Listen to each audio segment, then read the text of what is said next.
नसरापूर हादरलं. एका घटनेने संपूर्ण महाराष्ट्राला विचार करायला भाग पाडला आहे. पुणे जिल्ह्यातील नसरापूर डोंगरांनी वेढलेलं शांत साधं गाव. दिवसभर शेतात काम करणारी माणसं, सायंकाळी लवकर शांत होणारे रस्ते आणि साधं सुरक्षित आयुष्य जगणारी लोक. पण काही दिवसांपूर्वी याच गावात अशी एक घटना घडली जिने संपूर्ण महाराष्ट्र हादरून गेला. आज सोशल मीडियापासून ते विधानसभेपर्यंत सगळीकडे फक्त एकच चर्चा सुरू आहे, नसरापूर प्रकरण.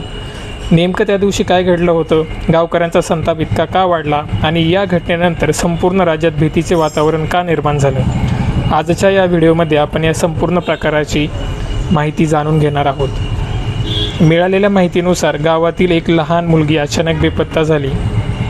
सुरुवातीला कुटुंबियांना वाटलं ती आसपासच खेळत असेल, पण वेळ जसा जसा पुढे जाऊ लागला तसं तसं कुटुंबियांचं टेन्शन वाढू लागलं. घरच्यांनी आजूबाजूच्या परिसरात शोध सुरू केला. गावातील लोकही मदतीला धावून आले. प्रत्येक गल्ली, प्रत्येक शेत, प्रत्येक रस्ता तपासला जाऊ लागला, पण मुलगी कुठेच सापडत नव्हती. हळूहळू गावात भीतीचं वातावरण तयार झालं आणि काही वेळानंतर पोलिसांनाही या प्रकरणाची माहिती देण्यात आली. पोलिसांनी तपास सुरू केल्यानंतर समोर आलेली माहिती अत्यंत धक्कादायक होती. या प्रकरणात एका वृद्ध व्यक्तीवरती संशय घेतला गेला. तपास पुढे जात असताना पोलिसांनी संशयिताला ताब्यात घेतले. यानंतर जे समोर आलं ते ऐकून अनेकांच्या अंगावरती काटा आला. एका निष्पाप चिमुकलीसोबत अत्यंत वाईट स्वरूपाची घडलेली घटना फक्त एका कुटुंबाची वेदना नव्हती, तर संपूर्ण समाजासाठी एक मोठा धक्का होता. तर घटनेमध्ये एका 65 वर्षाच्या वयोवृद्ध व्यक्तीने 4 वर्षाच्या चिमुकलीला गोठ्यामध्ये वासरू दाखवतो असं प्रलोभन दाखवून त्याच्यासोबत नेलं आणि त्या लहान लेकरावरती अतिप्रसंग करून त्या लेकराचा जीव घेतला. तसेच ह्या व्यक्तीची ही पहिली घटना नाही. याआधी देखील 2दा अशा स्वरूपाचे गुन्हे याने केलेले आहेत. हे आपल्या न्यायव्यवस्थेचं अपयश आहे. सोशल मीडियावर ही बातमी वेगाने पसरू लागली. लोक संताप व्यक्त करू लागले. अशा आरोपींना कठोर शिक्षा झाली पाहिजे. लहान मुली सुरक्षित आहेत का? समाज नेमका कुठे चाललाय? असे प्रश्न उपस्थित होऊ लागले. घटनेची माहिती समोर आल्यानंतर नसरापूर आणि परिसरातील नागरिक संतप्त झाले. मोठ्या संख्येने लोक रस्त्यावर उतरले. काही ठिकाणी रस्ता रोको आंदोलन करण्यात आलं. वाहतूक काही काळ विस्कळीत झाली.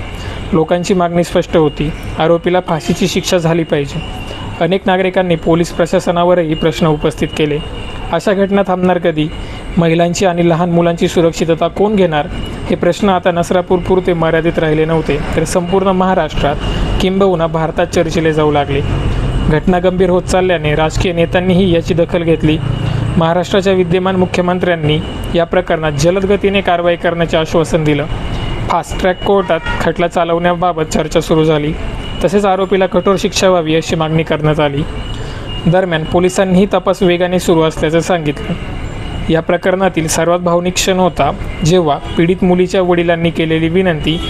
त्यांनी माध्यमांसमोर सांगितलं, आम्हाला फक्त न्याय हवा आहे, राजकारण नको. जोपर्यंत न्याय मिळत नाही तोपर्यंत कुणीही आमच्या घरी सांत्वनासाठी येऊ नये. हे शब्द ऐकून संपूर्ण महाराष्ट्र हळहळला. एका वडिलांच्या डोळ्यातील वेदना लोकांच्या मनाला भिडली. ही घटना फक्त एक गुन्हा नाही, हा समाजासाठी एक मोठा इशारा आहे. आज प्रश्न फक्त शिक्षेचा नाही, प्रश्न आहे सुरक्षिततेचा. लहान मुलं खरंच सुरक्षित आहेत का? पालकांनी कोणत्या गोष्टींकडे लक्ष द्यायला हवं? समाज म्हणून आपण किती जागरूक आहोत? हे प्रश्न प्रत्येकाने स्वतःला विचारण्याची गरज आहे. सोशल मीडियावर हजारो लोकांनी या घटनेवर प्रतिक्रिया दिला. काहींनी कठोर कायद्यांची मागणी केली, काहींनी जलद न्यायव्यवस्थेची गरज व्यक्त केली, तर अनेकांनी मुलांच्या सुरक्षेबाबत जागरूकता वाढवण्याची मागणी केली.